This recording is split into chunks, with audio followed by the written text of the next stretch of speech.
So here is an example of one of Toronto's avenues that's 30 meters wide, sort of a semi-suburban condition where you get this patchwork of buildings. And this is showing the premise of following those mid-rise building performance standards, how the avenue eventually starts to infill. Notice also that the grass gets greener in this version, and there are leaves on the trees. That's what happens when you build mid-rise buildings. Shameless.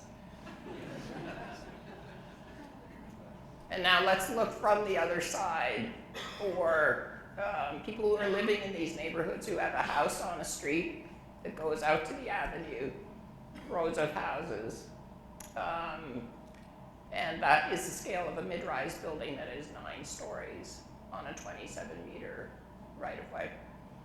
It's a big change, but I think it's an acceptable change given the benefits that it brings. And the fact that if you actually look at what the impacts are, they are primarily a little bit of a visual change, but issues of shadowing, etc., have been mitigated. So this is just a diagram of when you start to apply all those rules, the front angular planes, the rear angular planes, the types of buildings that you get. Another key premise is the avenue strategy should not only talk about maximum heights, but minimum heights. In Toronto, we're having this big debate with Shoppers Drug Mart, which are building on the avenues, and they just want to build 1-story buildings. We're trying to get them to build more mixed-use buildings, so to bring the residents in there, but to create a sort of enough density that creates this consistency in the avenue fabric. Also very important that in the design of these buildings that the ground floor height is at least 4.5 meters high. Because viable retail, the kind of retail that's sustainable, the buildings that are flexible enough to last for generations and continue to attract tenants need that kind of height. Unfortunately, before these changes, a lot of the buildings being built on the avenues would have 8 or 9 foot floors at grade, reflecting the floor-to-floor heights of typical residential units, and the retail is struggling, or the base of these buildings is vacant. And there's nothing worse in terms of retail continuity than a vacant store. This is a really critical part of the avenue strategy, which is you have to have big enough sidewalks. The sidewalks are where all of this activity occurs that encourages people to walk from the neighborhood to the shops, and it's got to be wide enough, not only for pedestrians, but for spill-out activities, so that a retailer could have some cafe tables or could have some outdoor groceries on display. It should also be wide enough that it will sustain healthy street tree growth, and the minimum dimension for that is 4.8 meters. Except where we get wider avenues, the proportion of the sidewalk should increase. And in Toronto, the minimum is 6 meters when we get over a certain scale of the street. So this is really the vision of streetscapes, which is fundamental principle of the avenue strategy, where it accommodates all of this activity and it creates this fantastic network of the urban forest with trees blanketing the avenues. In the design of the building, the performance standards also talk about creating, almost replicating that heritage pattern that we see in older main streets, where you have these narrow frontages of buildings like the image on the right, which is Queen Street in Toronto, that creates this dynamic, eclectic series of storefronts that are small enough that actually are affordable for young entrepreneurs and all kinds of interesting businesses.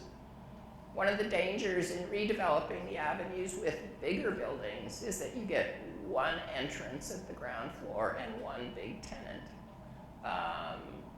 So the city's really trying to encourage more diversity and multiplicity by designing those buildings so that they allow for multiple tenancies. You may not always get that, but at least the design accommodates it. Heritage was a huge issue in this work, and I know it will be for Halifax as well. So what is the scenario we're talking about? Is it that this avenue strategy is going to cause the redevelopment of all of the avenues? No. Where we have successful, thriving main streets that's really working already, maybe it doesn't have 8 or 10-story buildings. Maybe it's got 2 and 3 and 4-story buildings. But it's actually doing its job so well that we should protect those areas. So of these 324 kilometers of frontage, we actually designated what we called character areas through those avenues, with the idea that in some cases they would be totally protected as heritage districts. In other cases, the nature of new building development was more restrictive in terms of height, in terms of setbacks, in terms of materials. So we don't destroy something that's already working so well. In a lot of cases, and this is particularly true in the suburban avenues, retail at grade is not always reasonable to expect from these buildings, where you've got really low density residential areas around it. There actually just isn't enough population to expect to get viable retail at the base of all these buildings. So we anticipate that many mid-rise buildings on the avenues will be 100% residential. But again, where that happens, the interface between residential and the street has to be tempered. One of the most uncomfortable situations is where you get a residential apartment built right to the property line next to the sidewalk, where you're sort of looking into somebody's kitchen or bedroom. So the idea is that there is a minimum setback of those buildings, and that the ground floor of the ground floor units are raised so that there's a different relationship between the public space and the private space. Or where the building units are at grade, that we actually ask for that minimum 4.5 meters, with the idea that one day, as neighborhoods build up around it, you could put retail in these spaces and then build an addition that comes right out to the edge of the street. In fact, Yonge Street in Toronto, and I suspect the same thing has happened on many of your streets, is that what is now a thriving retail street used to be a series of houses with front yards, and those front yards got infilled with 1 and 2 story spaces for shops as the conditions started to support more and more retail. So this is sort of the master diagram that's in the regulations that are now being used by developers, architects, and the planning department to implement mid-rise buildings. And as I said, what we're seeing shifting is that sort of schizophrenic pattern of the super tall and the super small is now getting more balanced, with more and more of these mid-rise buildings being built.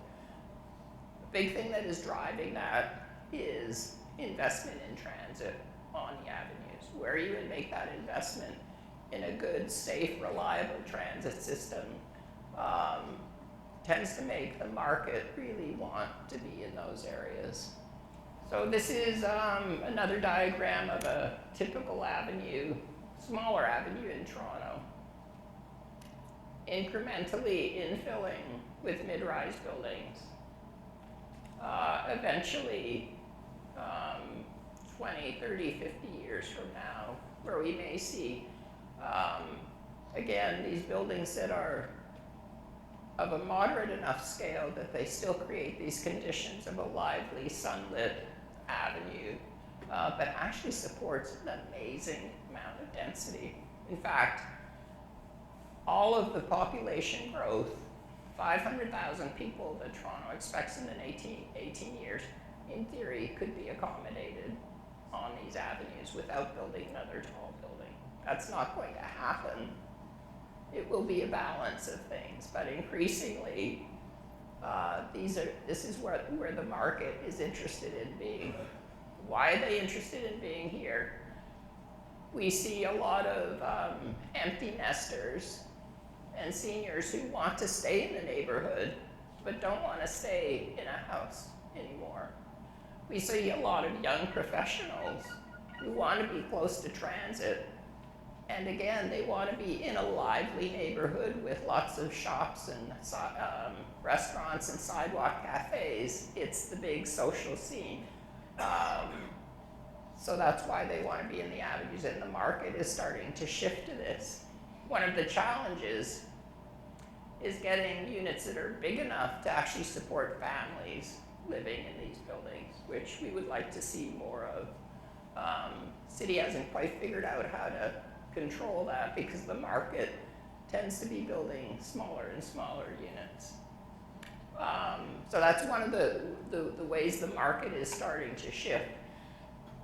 It's also, I think, a very important public health initiative in the sense that older people don't have to move off to these retirement communities or retirement homes, that they can move to a place close to where their friends have always lived in the neighborhood, where they have the support services that, while they still have mobility, they can actually walk to the drugstore, the grocery store, they can hop on a bus. Also, a lot of these buildings are being designed so people actually walk up and down them to get to their units as an alternative to taking an elevator to the 20th story. And they also tend to have a lot more green space because of that stepping back pattern.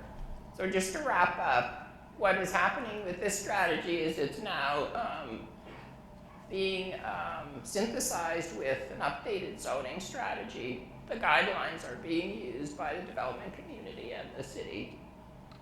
There's a design review panel, and I know you have a similar system here, which is using these to review these applications.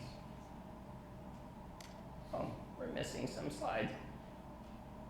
Pictures, but these are some of the buildings that have been built in the past, though. There's a lot, there's supposed to be a whole bunch of pictures of buildings that are being proposed. This is the difficulty in translating an Apple computer to a Dell computer. Yeah, big snowstorm. Anyway, that concludes my talk, and if you're interested in looking at the study, this is the website where it's posted. It's a big, thick document, and thank you so much for the honor.